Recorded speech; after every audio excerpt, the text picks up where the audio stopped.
না আমি তো তোমার ওই যে বাসায় ছিলাম, উত্তর বাসায় ছিলাম।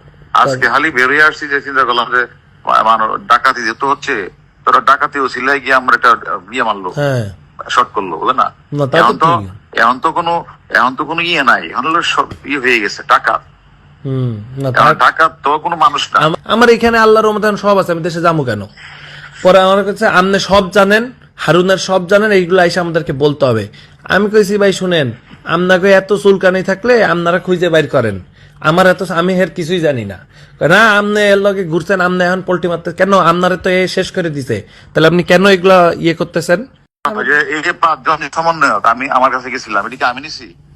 ভাই কিন্তু একটা কথা কই, সবাই বলতেছে যে এটা আমনি আজকে দেশের পরিস্থিতির জন্য আমনি দেয়, এটা জানেন? এই যে এই সমন্বয়ক গুলার না ধরলে নাকি এত গ্যাঞ্জাম হইতো না, এটা আওয়ামী লীগের লোকজন বলতো। সমন্বয়কে আমি এই কথাটা ক্লিয়ার করবো, এই সমন্বয়কে তো হারুন ধরে নাই। সমন্বয়কে ঊর্ধ্বতন কর্তৃপক্ষ নির্দেশে হারুনের কাছে হস্তান্তর করা হয়েছে, এটা তুমি লেখো এতে। সমন্বয়কে হ্যাঁ আমি কি করলাম? ওই যে আপনার জন্য এই দেশে আজকে সমন্বয়ক, এই যে আমি না ধরলে এগুলা করতো না, তাই বলতেছে।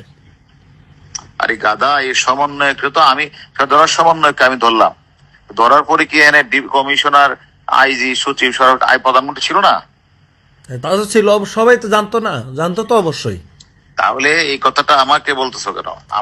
আমি বলতেছি, না, তুমি গ্যারান্টি লিখে দিও এই সমন্বয়কে, মানে স্বরাষ্ট্রমন্ত্রী, লেখাগুলি স্বরাষ্ট্রমন্ত্রী, সচিব, আইজি, এসবি চিফ সহ অন্যান্যরা, এবার লিখে দিও অন্যান্যরা সম্মিলিত সিদ্ধান্ত ক্রমে তাদেরকে ডিবির কাছে হস্তান্তর করা হয়েছে সেফটির জন্য। শোনো, আমি হারুন যদি একবার চট দিতাম তো ডিবির হারুন আমাদেরকে পিটাইছে করতো। আমি এদের সাথে ভালো ব্যবহার করছি, ওদের বাপ মাকে ডাইকে না আমার লোক ভাত খাওয়াইছি, ওদের না ভাত খাওয়াইছি, ওদের বাপ মাকে ভাত খাওয়াইছি, অর্থাৎ মানুষ আশ্বস্ত হওয়ার জন্য দেখো ডিবির হারুন কত ভালো বিহেভ করতেছে, এটার জন্য, আর কিছু না। আমার উদ্দেশ্য তো এটা ছিল, যে আদেশটা দিছে আদেশটা পালন করছে। এবং কখনো কি 5 জন একবার বলছে বলো না যে গায়ে হাত দিছে, এটা বলে মারছে করে যাচ্ছে? কখনো কি নুরু বলছে হারুন মারছে? প্রশ্নই আসে না। তুমি তো আমার চিনো। কয় কি যে হ্যাঁ আমার টাকা মারছে, আমি এখন এটা লই হেরে আমি এখন ধরমু। আমি যে আপনি ধরেন যান, অসুবিধা নেই। টাকা আমি কি তার তো দাল্লা দেখা হয়েছে? কইছি আপনি ধরেন পারলে যান। টাকা নিলে তো তোমার দিয়ে তাই তোমার কাছে দিছে, তাই না? আমার বালের লোক দেখা হয়েছে, আমার আল্লাহ বেটা আমার কাছে দিছে, আমি তো নিয়ে আপনার দিছি।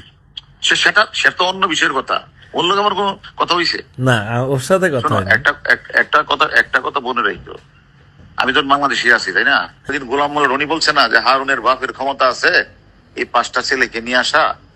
তোমার প্রতি আমার বিনীত অনুরোধ, তুমি তো অনেক জায়গায় কথা বলো, যে কথাগুলি হইলে এগুলি বললো, একটু পয়েন্ট দিও, ঠিক আছে? পারলে ঠিক আছে? আচ্ছা ভাই।